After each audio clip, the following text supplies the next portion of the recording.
Oi, gente, de novo. Agora a gente, né? Enfim, internet também tem esse local do improviso, então não está muito longe do teatro nesse sentido. Então, como eu falei, hoje nossa conversa vai ser com uma pessoa queridíssima, que é o André Lemos. Vamos agora, porque eu acho que a gente consegue agora fazer direitinho, porque ele vai entrar e tal. Enfim, os ciclomáticos em boas companhias, hoje com a Confraria do Impossível.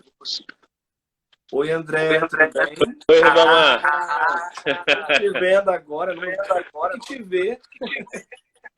Tudo bem, querido? Ah, É, tudo bem. Olha, cara, sexta-feira o Instagram fica uma loucura, né, cara? Ficam menino, muitas lives, aí é um rola um negócio. congestionamento. Tá É, parecendo rola um a noite do congestionamento. teatro. Ai, amigo, olha, super obrigado por aceitar esse convite. Quando a gente pensou nesse projeto, eu logo pensei em você estar aqui conosco. Enfim, muito carinho mesmo, pelo um carinho com você e por seu carinho conosco. Muito obrigado por estar aqui com a gente. Eu que agradeço, Ribamar. Pô, cara, vocês têm uma história tão bonita. Eu conheci, na verdade, a história de vocês do Ciclomático através da saudosa Daniela Neri, que, enfim, não sei, acho que não foi do Ciclomáticos, mas esteve trabalhando com vocês aí no CTI, em outros projetos e tal. E aí eu, enfim, conheci a história bonita de vocês em vários festivais, enfim.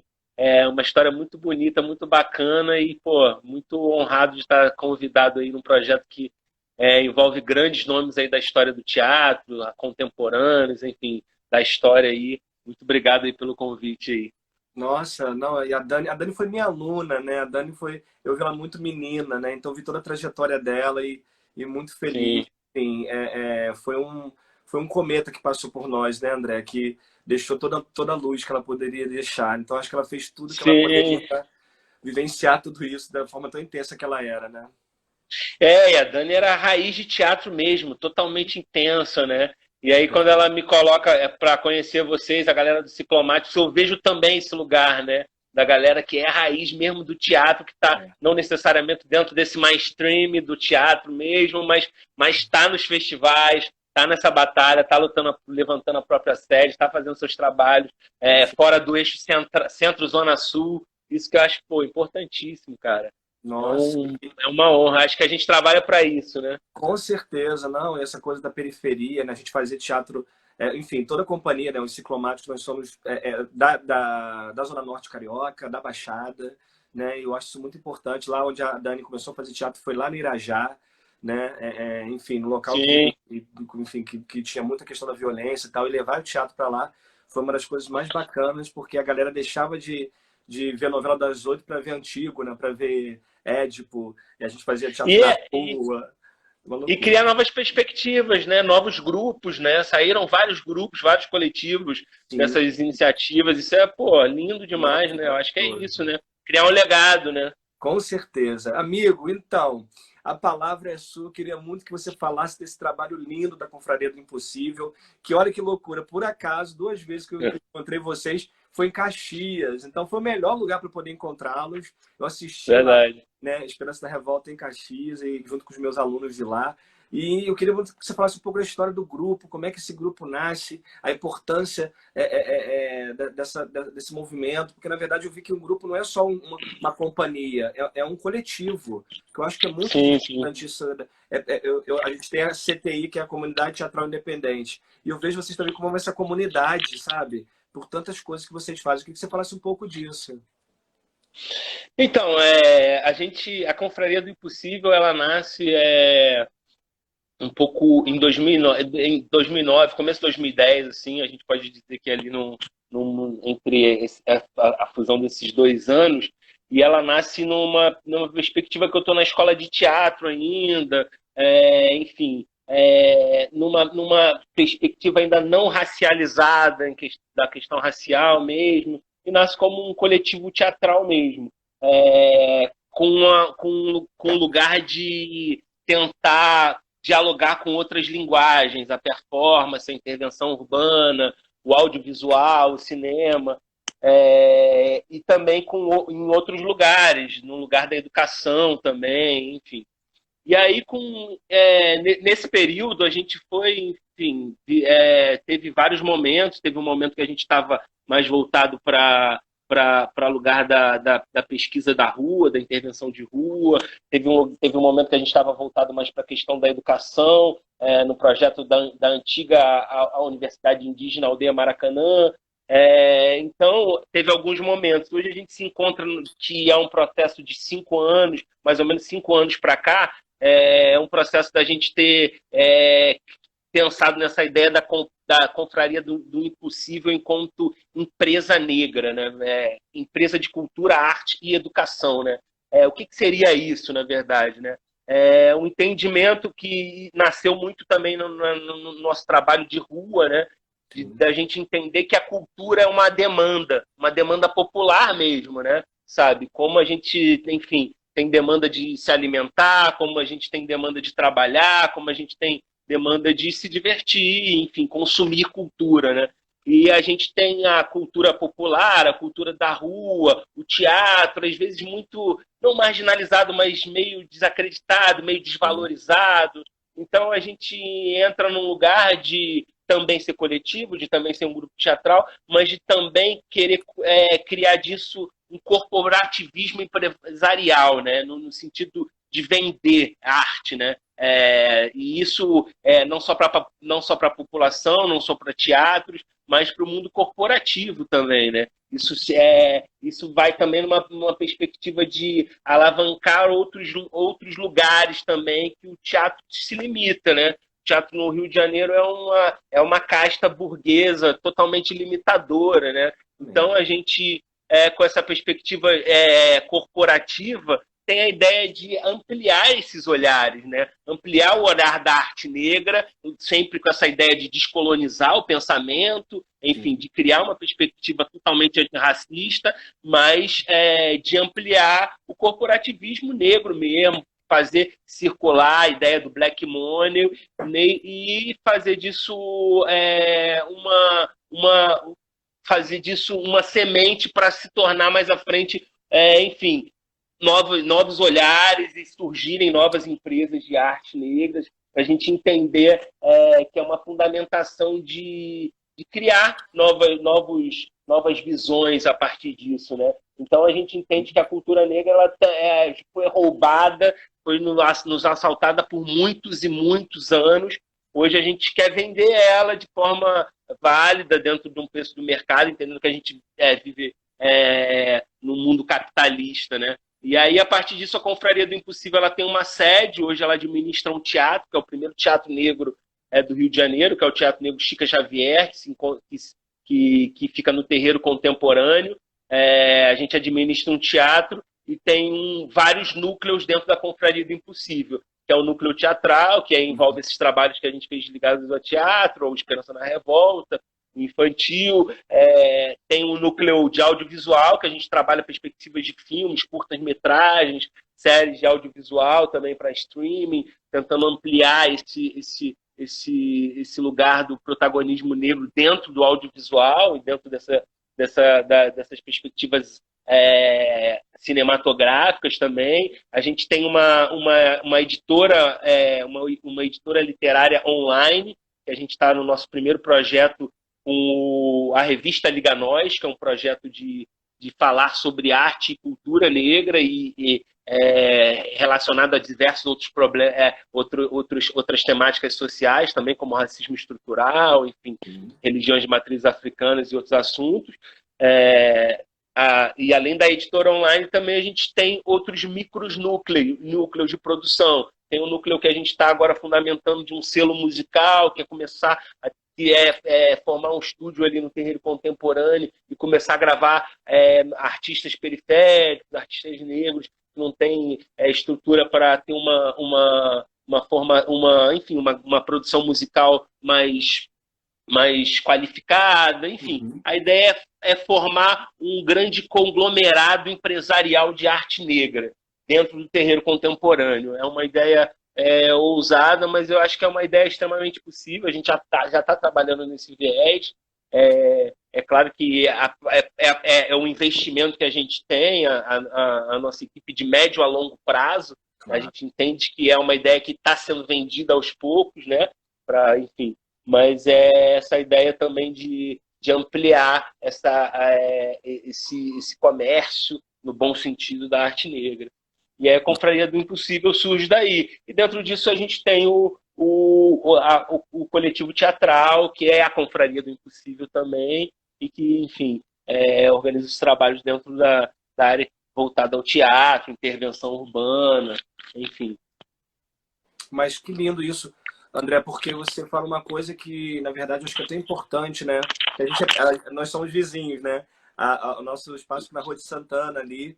Sim, sim. E é muito bacana porque é um local que, por mais que seja um local que é central, mas é um local também com tantas necessidades ali, né, André? A gente vê, por exemplo, o nosso Com espaço certeza. mesmo, a gente faz apresentações sempre, quando são espetáculos maiores, no espaço aberto. E é tão importante porque a gente vê a população de rua que vem assistir, né? E a gente faz, é proposital essa conversa com o urbano e com a arte, né? Porque às vezes é tudo, a coisa do teatro é tão elitista, né? Que afasta mesmo, né? Você vê que já tinha outras conversas que a gente sempre vê as mesmas pessoas no teatro, né? E aí acaba não tendo Sim, esse fluxo de pessoas que às vezes a rua, essa urbanidade, ela permite, né? E como é importante que a arte totalmente. também vá desses espaços, né?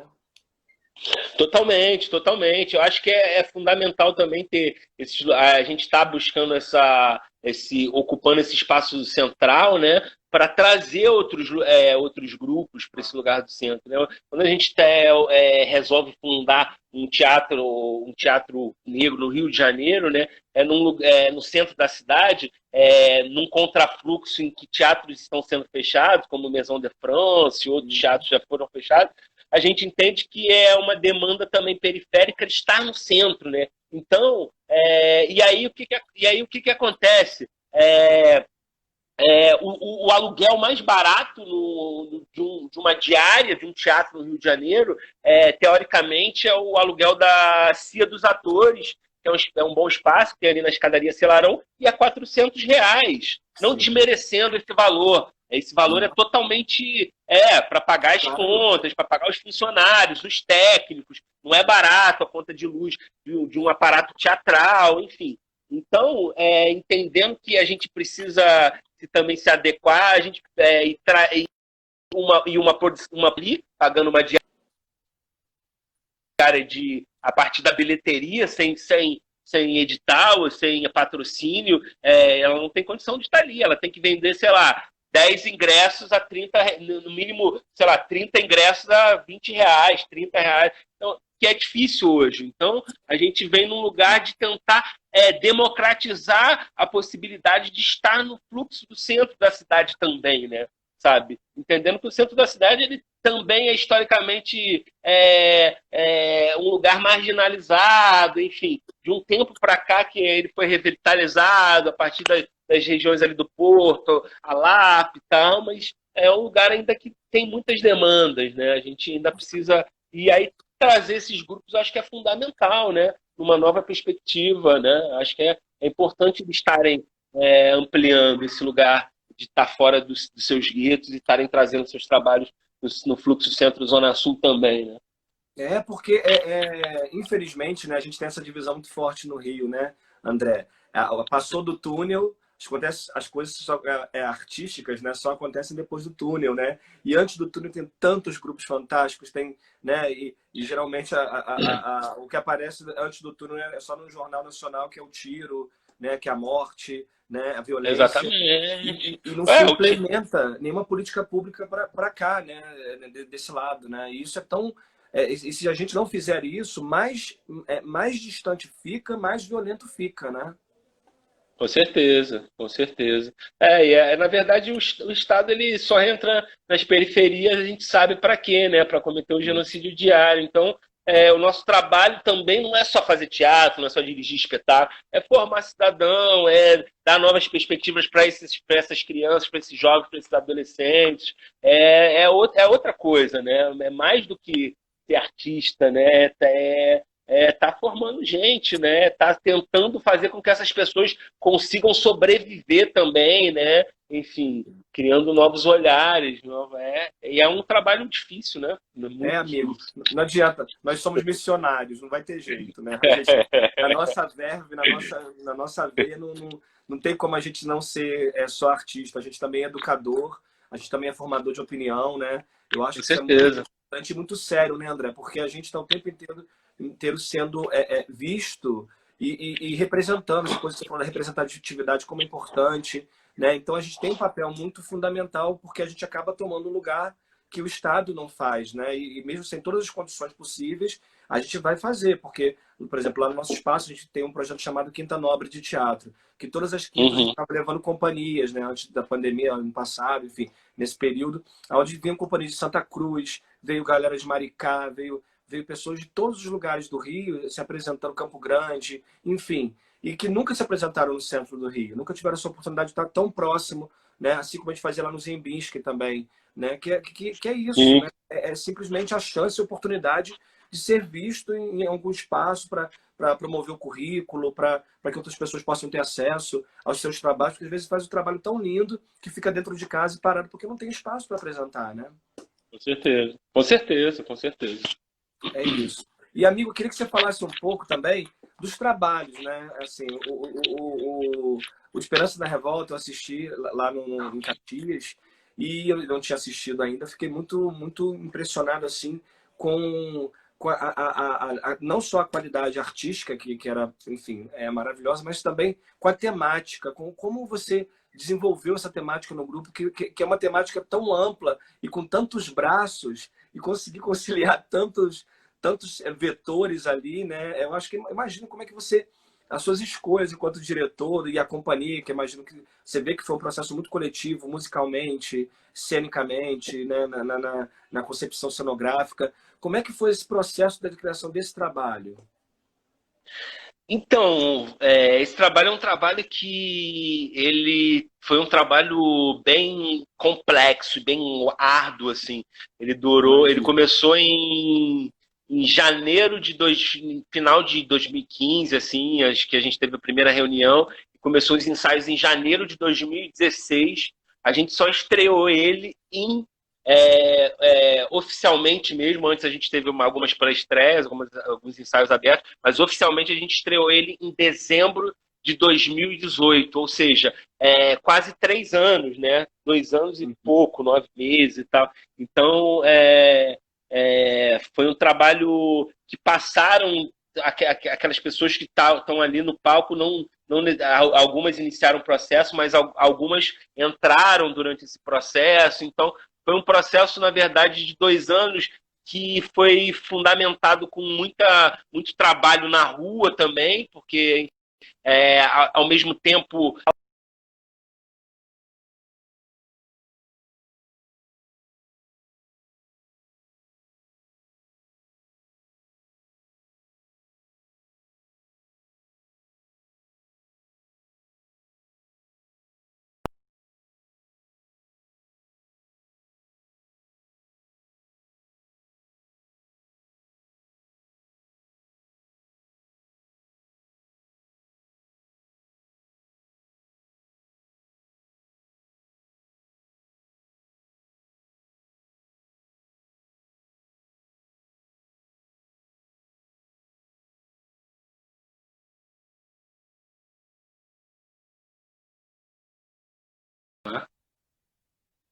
tá comigo? Ribamar, tá Oi, comigo? André, acho que eu te perdi um pouco, a gente já está reconectando. Você está me ouvindo? Oi, André. Tô aqui, tô te ouvindo. Tô te ouvindo, tô te Ah, tá. ouvindo. Deu uma panezinha aqui, mas já voltamos. Desculpa, André, você Volta. pode repetir um pouquinho para mim, que eu perdi um pouco? Antes, até onde você ficou? Você ficou Então, onde? eu vi que você falou que vocês começaram o processo em 2015, foi bem complexo esse estudo, foi aí que eu peguei. A gente começou esse processo final de 2015 e estreou ele em dezembro de 2018. Então foi 2 anos e quase 3 anos. E foi um processo foi um processo de formação, né? Um processo de formação de linguagem da Confraria do Impossível, entendendo também a relação que a gente tinha com o espaço. que era o Terreiro Contemporâneo, que é um espaço que hoje é a nossa sede, que a gente ocupa, e é uma relação de entendimento também dentro do espaço, porque ali figuram duas pessoas que são, enfim, dois baluartes da arte negra, da dança contemporânea negra, que são Rubens Barbot e Gato Larsen, e tem a ver também com o processo externo, né? Que a gente está vivendo ali. A gente viveu, nesse meio tempo, o calote do Fomento, do Eduardo Paes para o Crivella, a gente viveu o impeachment da antiga presidenta Dilma, a gente viveu o avanço da direita. Então, a gente tentava levar todas essas questões para dentro desse processo.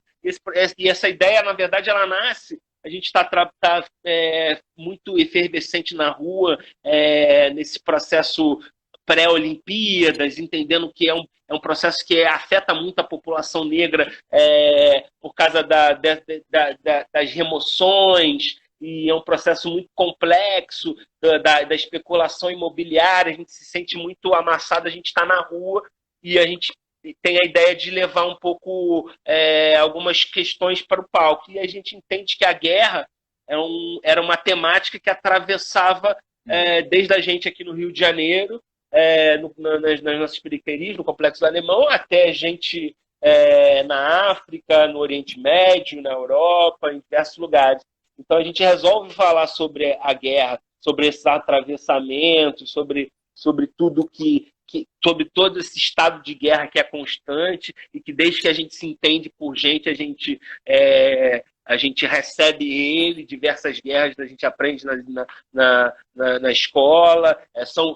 É um conteúdo histórico normal, o que não deveria ser, na verdade, né? Então a gente traz a guerra como um atravessamento dentro do que está acontecendo, dentro da guerra que a gente está vivendo mesmo na cidade do Rio de Janeiro, nesse período. Ainda está, mas enfim, essa guerra ela vai se mutando, né?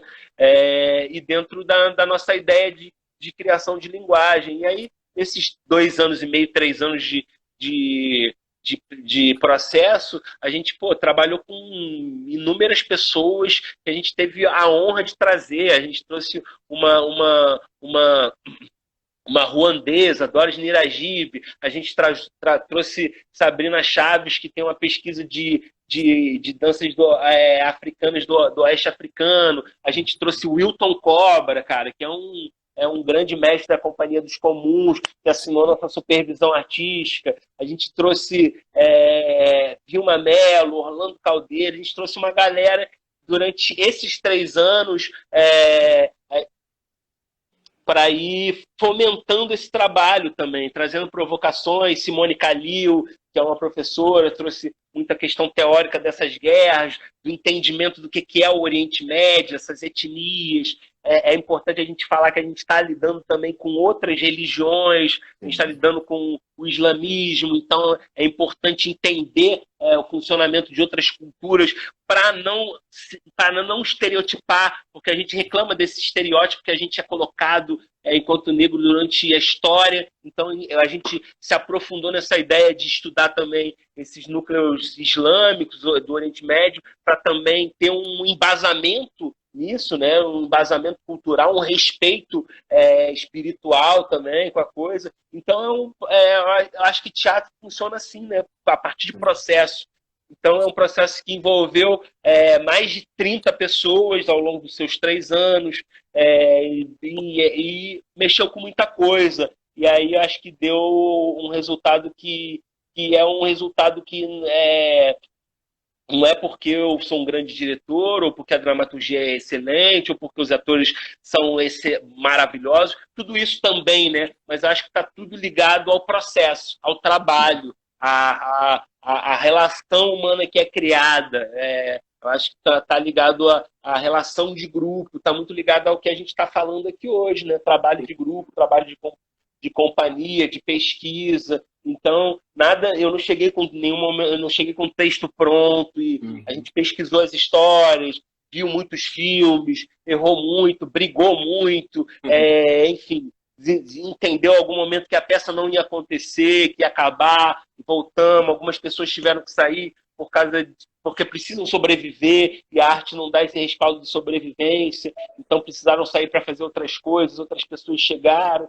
Então a gente foi entendendo ali o que é essa criação coletiva, né? Literalmente, né? Sabe? Essa coisa de tentar entender que a gente não dialoga diretamente com o mercado que vai chegar e vai falar assim, na semana da estreia vai chegar e vai falar com o seu figurino e vai falar, prova aí.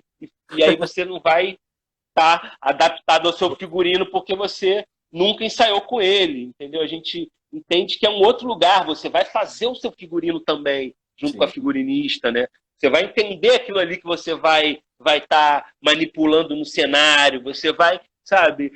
A gente vai pensar junto, senão fica nesse lugar que a gente trouxe historicamente da Globo, das grandes produções do TBC, né? Do TBC do Franco Zampari, essas coisas do artista do glamouroso, né? Do grande ator, né? Que vai entrar do grande ator que vai entrar em cena, do camareiro que vai colocar a roupa, vai tirar. Tá entendendo? Não, é outro tipo de responsabilidade, é outro tipo de consciência, é outro tipo de lugar, eu acho. Entendeu? E o Esperança Não é Revolta acho que é a união de tudo isso.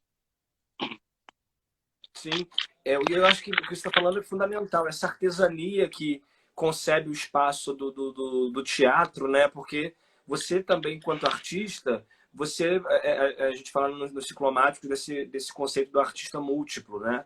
Que somos nós, né?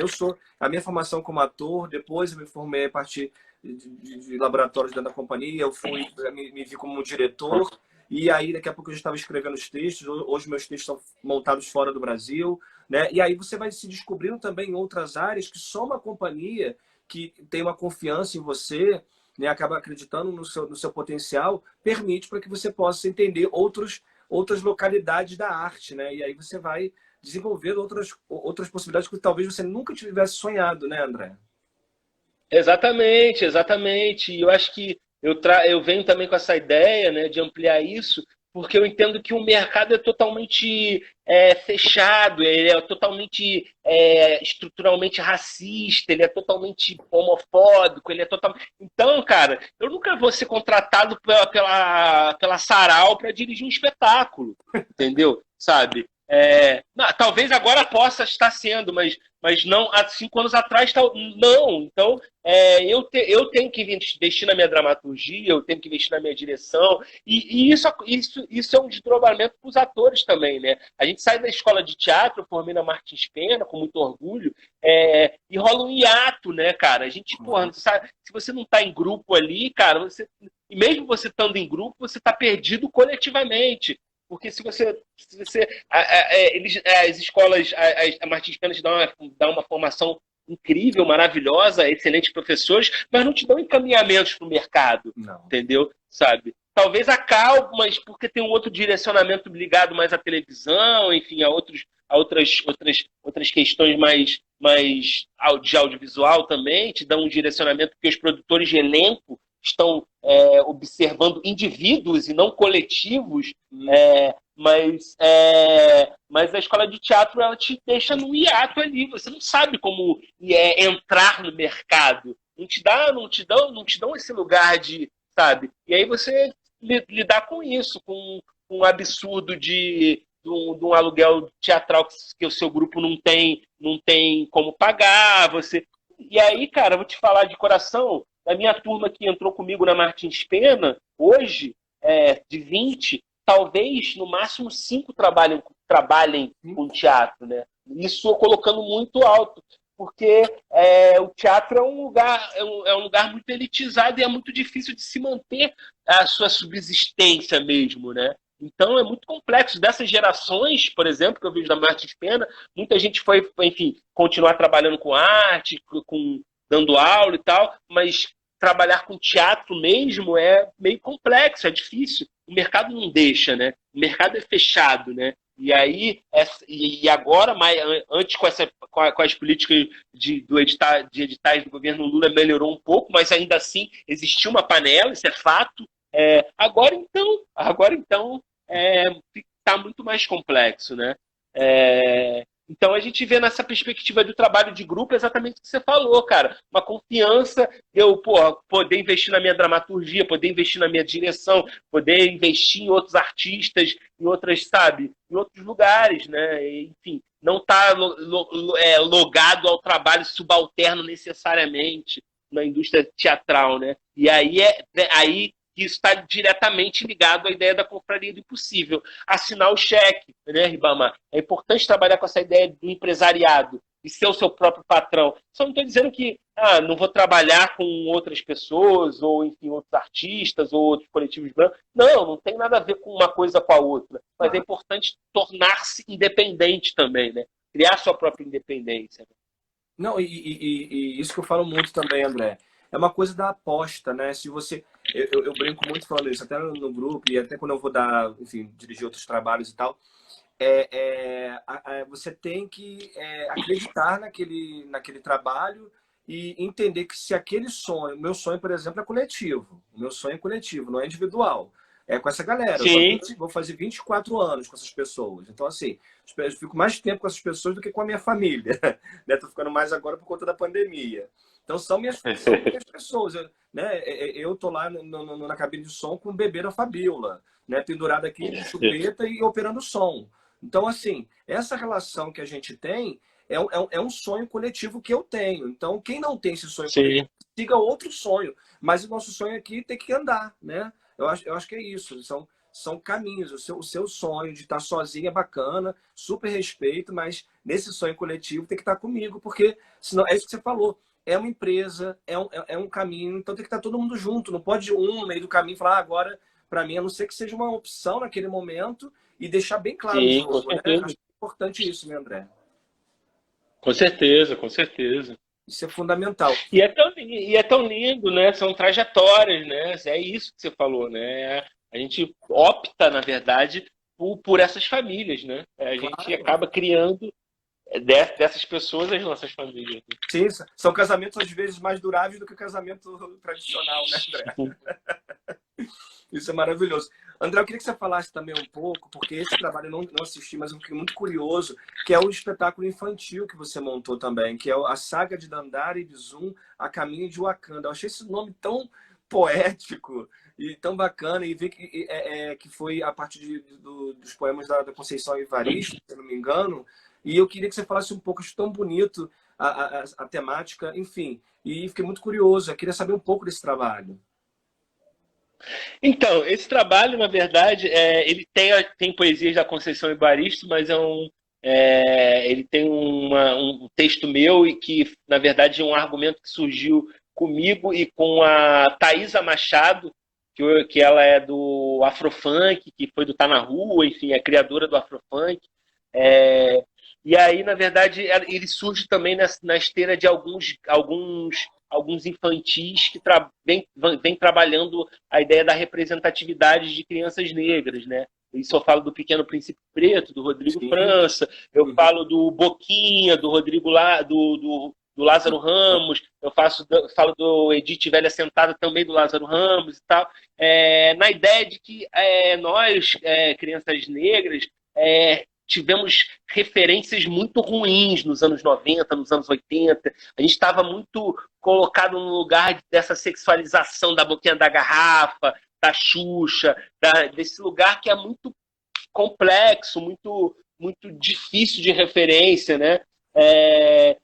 A gente foi alimentado visualmente de forma muito sexualizada, né?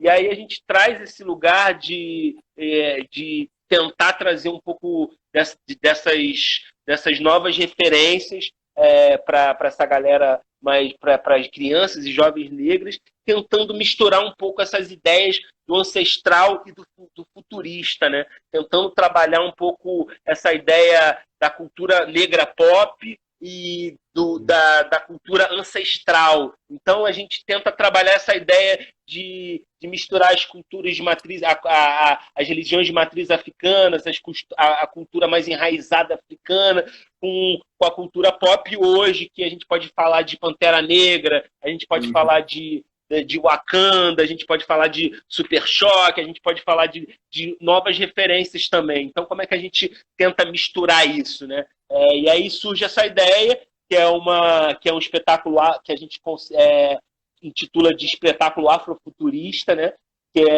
Que conta a história de dois personagens, que são duas crianças periféricas, que são Dandara e Bizum, que são Zumbi e Dandara, ressignificados em lugares de crianças, num futuro distópico, em 2080, onde eles moram numa periferia do Rio de Janeiro, um quilombo, favelizado, chamado Quilombo dos Palmares. Lá o Bizum ele é neto do Ganga Zumba, que é um senhor muito um ancestral, um griot, que começa a ter problemas de saúde. E aí a gente começa a debater alguns problemas sobre saúde pública, sobre essa questão da terceira idade, sobre essa relação da criança do respeito com a terceira idade. E aí o Ganga Zumba ele fica muito doente e ele sempre falou de um lugar ancestral que onde as pessoas vivem bem, onde tudo é igual, onde a desigualdade é bem menor, que é Wakanda. E aí essas crianças elas resolvem fazer uma viagem até Wakanda. Elas vivem num lugar onde o sol não brilha mais, no Rio de Janeiro futurista, onde o sol não brilha mais. Elas resolvem fazer essa viagem até Wakanda para curar o mundo de todos os seus males e fazer o sol voltar a brilhar e trazer a cura para o velho Ganga Zumba. E aí nessa viagem elas lidam com uma série de situações, elas lidam com moradores de rua, elas lidam com. Elas têm contato com Elegbara, que é uma personificação de Exu, nessa ideia de desmistificar, de tirar essa demonização dos personagens de matriz africana. Ela vai lidando com vários personagens. Ela encontra São Jorge, que está ressignificado também em Ogum, e esse lugar de brincar também com essa coisa dessa mistura religiosa brasileira. Elas enfrentam o dragão de São Jorge, que é uma personificação do racismo estrutural, do caveirão, de tudo isso. Elas têm encontro com a Branca de Neve, e a gente debate representatividade dessas princesas atuais. Enfim, elas vão elas vão nesse caminho até Wakanda, até elas encontrarem literalmente o Pantera Negra, que é o rei, que é o Pantera Negra que a gente conhece dos cinemas e tal. Elas vão nesse caminho, encontrando um caminho de representatividade, de identidade, vão trabalhando essa ideia da tolerância religiosa, dessa ideia da sucatização da saúde pública, enfim, a gente vai trabalhando muito alguns temas de forma lúdica para essas crianças, né? Buscar também outros olhares, saberem quem foi Zumbi, Dandara, ressignificar esses heróis que estão numa posição de considerados heróis históricos violentos. Então, ressignificar esses personagens, ressignificar essa história, é contar um novo ponto de vista nessa narrativa, né? E aí eu acho que essa mistura entre o ancestral e o futurista é para trazer também um interesse atual nessas crianças, em saber quem foi Zumbi, e ao mesmo tempo ligar ele ao Pantera Negra, e brincar com essa ideia também da realeza, dessa autoestima dessas crianças negras, que é fundamental. Então, o trabalho, resumindo, é a tentativa de englobar tudo isso, né? Nossa, fantástico. Deixa eu beber uma água. Não, maravilhoso, André. E você falou uma coisa que eu acho que é bem pertinente nesse momento, que é a questão da identidade, né? E aí a gente vê, por exemplo, pelo menos antes da pandemia, um movimento lindíssimo, né? Que essa, vou chamar de revolução, que para mim tudo é revolução, do teatro negro, com tantos espetáculos, tantas temáticas, né? O Oboró, que estava em cartaz, né? O próprio Esperança da Revolta, enfim, trabalhos com temáticas tão importantes sendo colocados à cena, né? E sendo colocados também de uma maneira discutindo essas questões da identidade. Não era só por terem atores negros, mas a temática também era muito pertinente. E como você vê esse movimento que vem lá de trás do Teatro Experimental do Negro, né? Enfim, com todas essas figuras fantásticas, Ruth de Souza, Abdias do Nascimento, e agora vocês trazendo né, essa batalha também, juntamente com essa galera que já veio comentando isso, né? Eu acho que outro dia eu tenho uma revista, uma edição revista, e aí essa edição da revista era sobre o teatro,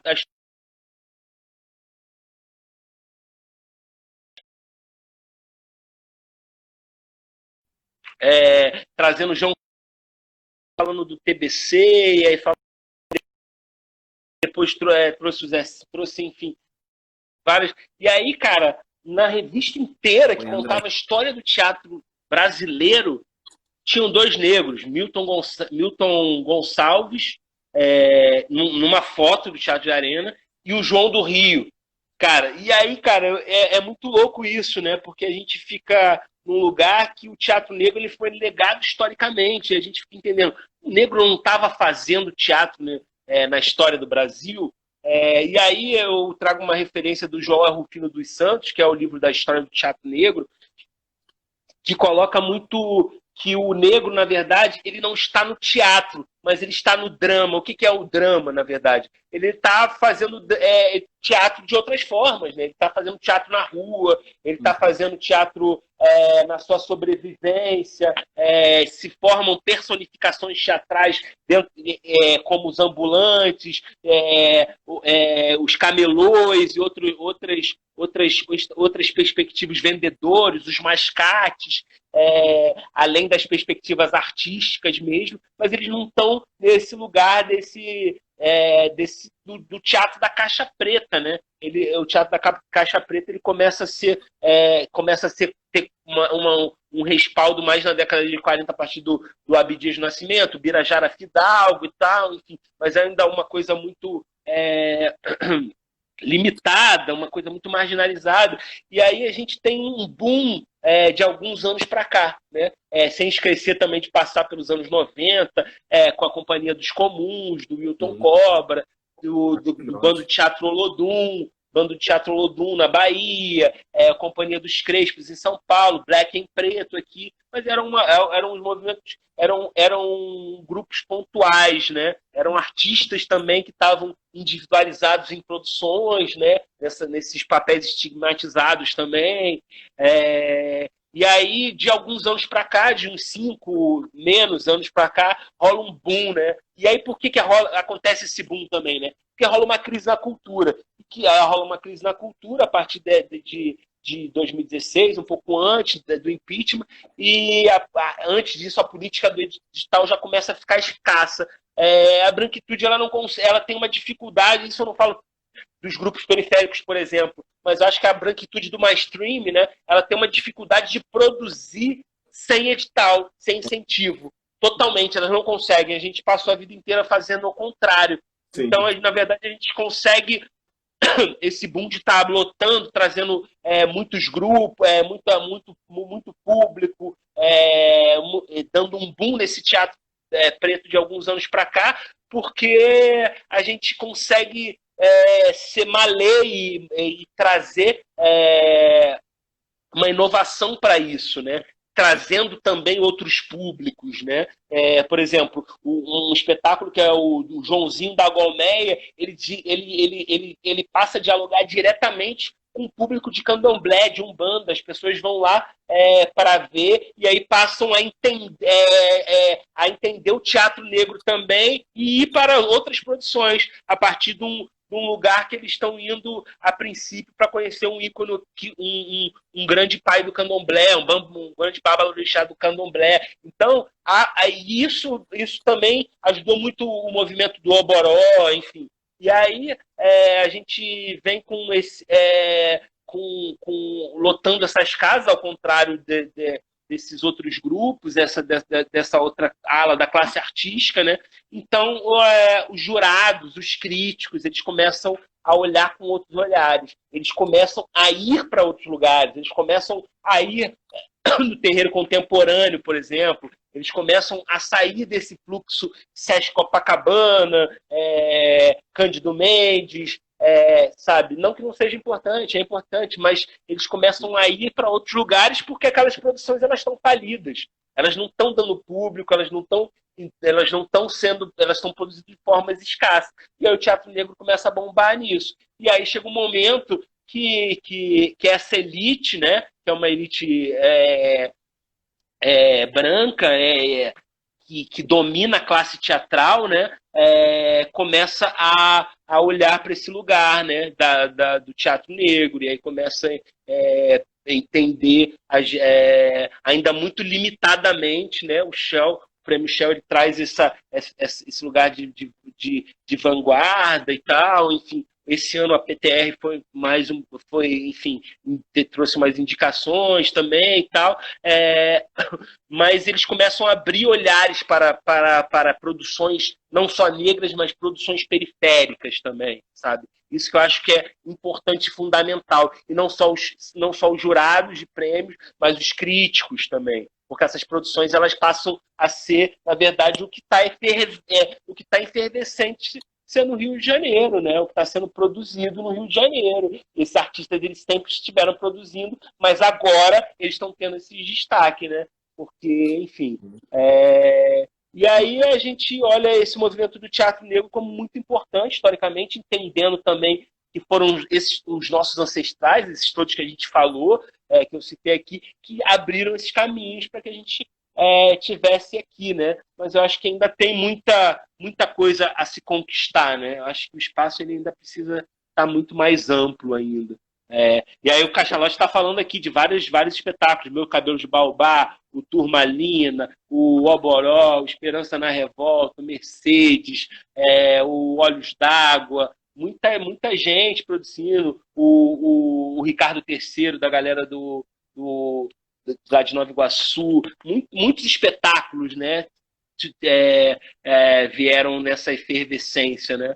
E a pandemia parou um pouco esse movimento, mas a gente vai voltar bem, se Deus quiser. Com certeza. Mas é impressionante você estar falando mesmo, né? Eu lembro que a gente recebeu um convite da Funarte para ocupar o Teatro Dulcina durante um mês, né, fazendo o Ariano, o Cavaleiro Sertanejo. E a gente ficou de segunda a segunda lá, inclusive isso nunca teve na história do Teatro Dulcina. E foi muito engraçado, porque, enfim, algumas pessoas chegavam perto de mim e a gente sempre teve público durante toda a temporada. A gente ficava com segunda-feira tinha gente, terça-feira, domingo, né? Todos os dias a gente estava lá no teatro.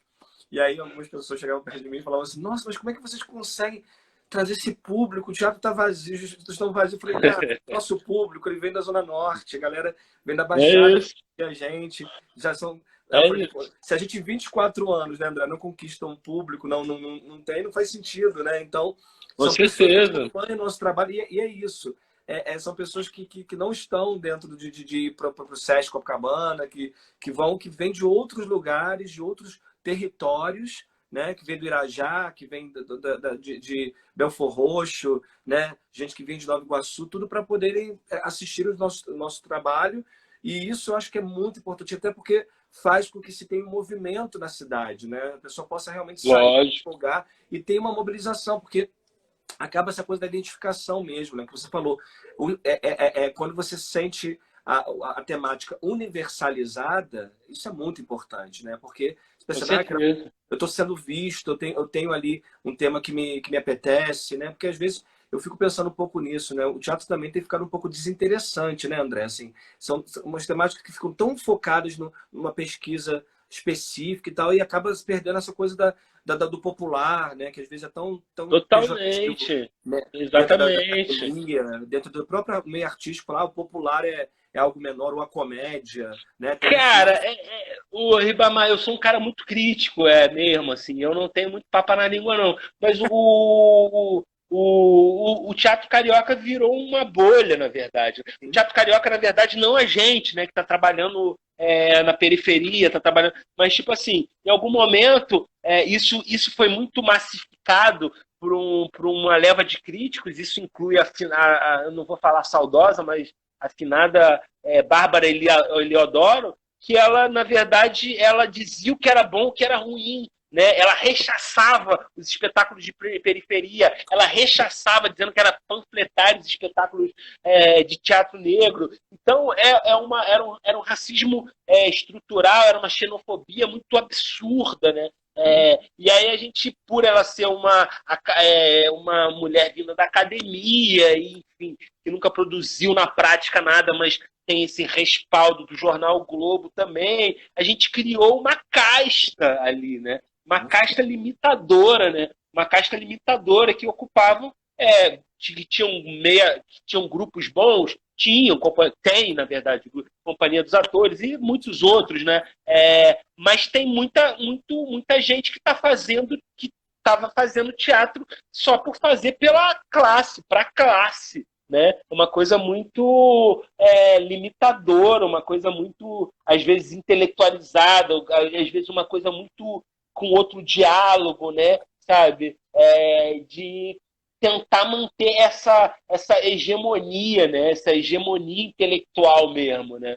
A gente não, a gente quer falar de Ariano Suassuna, a gente quer falar do funk do Rio de Janeiro, a gente quer falar do que a gente vive. Isso é o teatro, né? Carolina Maria de Jesus, né? Exatamente, a gente vive isso, né? Então a gente tem que falar do que a gente vive, né? Por isso que eu não estou ligado a grandes clássicos europeus, porque eu não vivo aquilo, não que eu não vá montar, ou que eu não possa montar aquilo.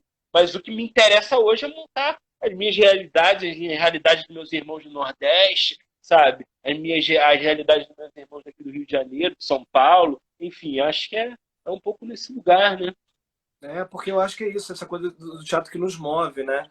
E eu fico pensando muito nisso, porque assim, eu nasci na favela do Jacarezinho, né? Então, toda a minha referência... Morei lá vários anos no Jacaré, pô. Moro aqui do lado. Maravilhoso. Morava na Esperança. Então, toda a minha vida foi ali, aqueles becos e vielas. Eu, por exemplo, quando eu falo assim, a pessoa fala da comunidade, eu gosto de falar favela, porque eu nasci na favela. Tu morou lá na Esperança, Ribamar? Sério? Morei na Esperança, tu morou lá André. Porra, eu morei ali pertinho também, cara. Mentira. Mentira. Eu vivi no Azul, na Praça da Concórdia.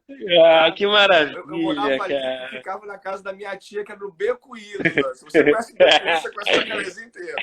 Conhece tudo. Pô, que maravilha, cara. Então, aquele lugar era maravilhoso. Então, e ali aquilo foi minha infância, e foi ali que eu fui descobrindo, por exemplo, que eu queria fazer teatro, mas não sabia nem onde era, né? E eu lembro que quando eu pensei assim, vou fazer teatro na minha vida, aí eu comprei um jornal, o Dia, na época, falei assim, vou ver as escolas de teatro, e era Cal, e era no tablado, não sei o que. Eu falei, cara, isso é fora da minha realidade, sabe? E eu nunca pensei que poderia... olha como é louco isso, né? Porque eu não tenho artista na família e nunca pensei um dia estar envolvido com a arte da maneira de fazer, e a arte fazer com que seja meu sustento, minha vida e tudo mais, né?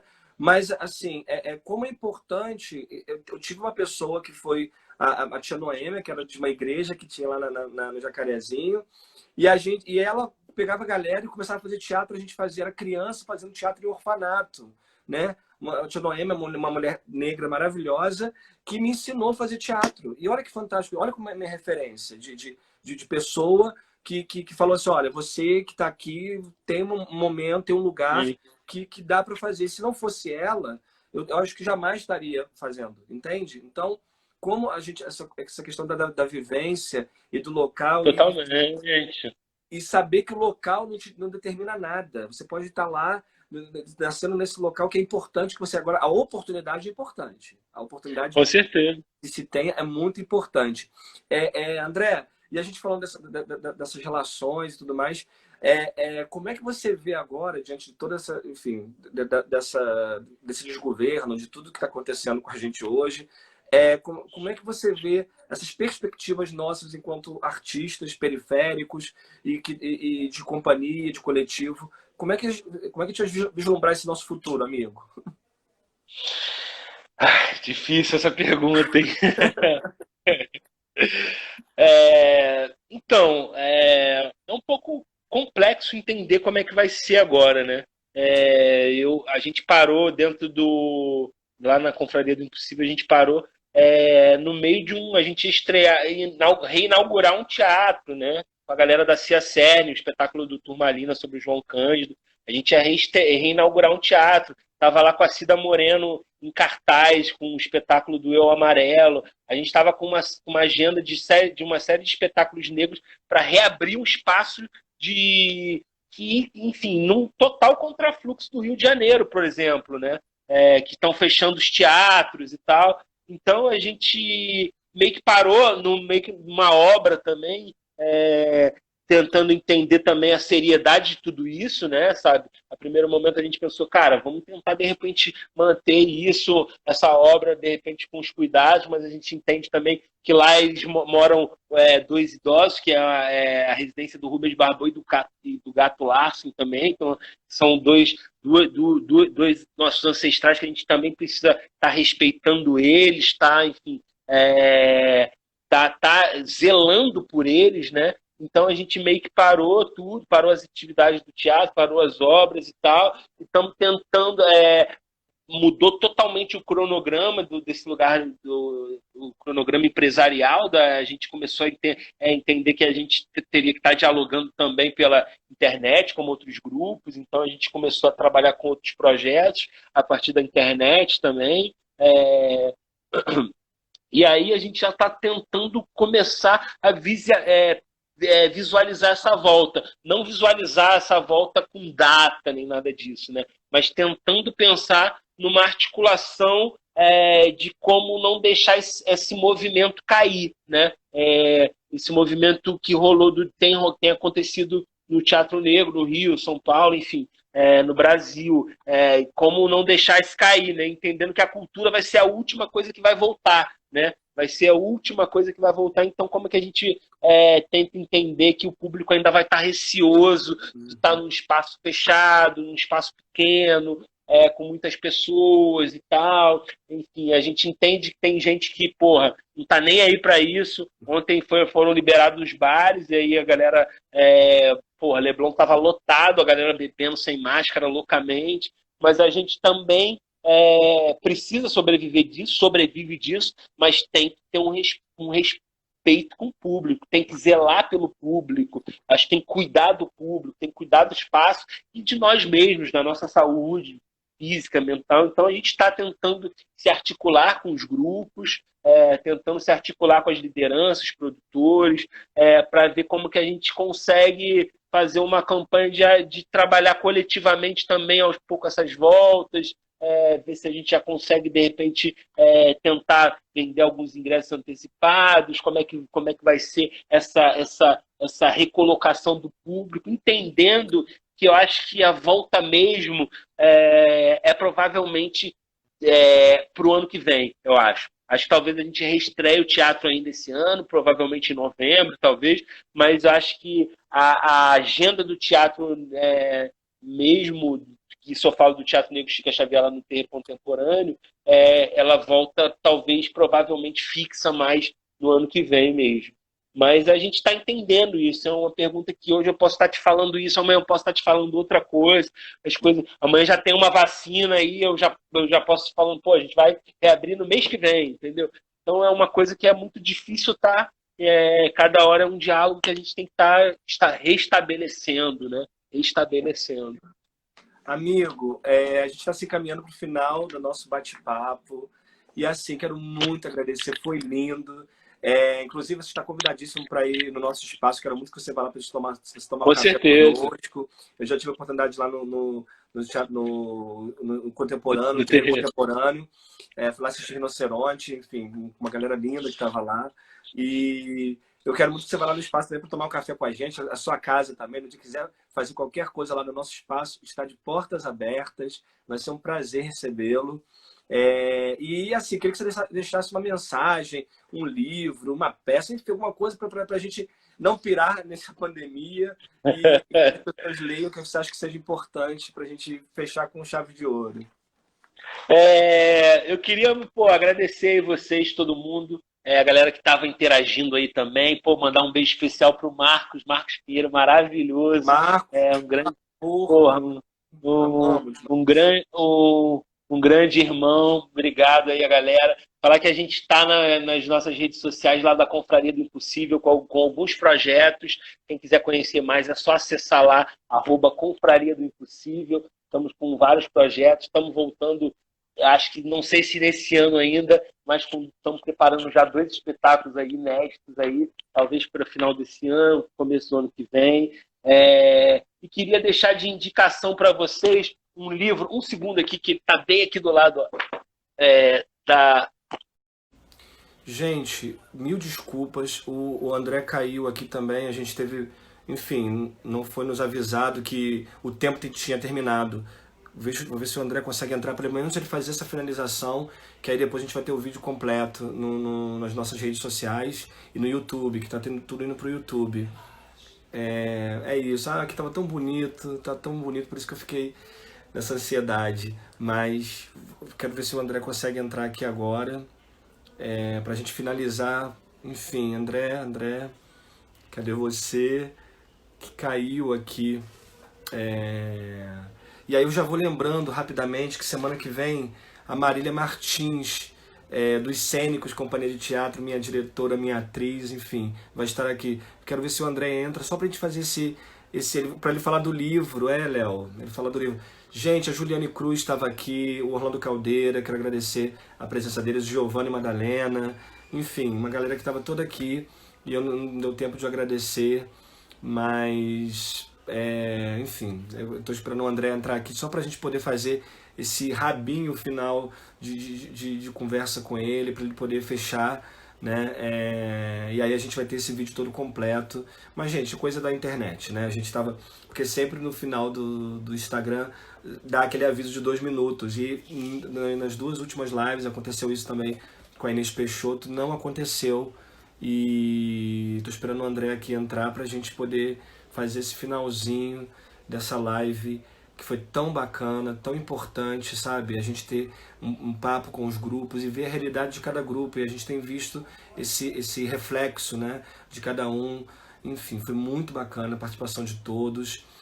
Tô vendo a galera que tá voltando aqui. Tô esperando só o André aqui, a gente vê o André conectado, porque para ele falar do livro, que agora também quero saber do livro, né, que ele quer mencionar, e faz esse fechamento para ficar bonito para essa noite aqui. Lembrando que todas as sextas-feiras nós estaremos aqui com os Ciclomáticos em Boas Companhias, tá?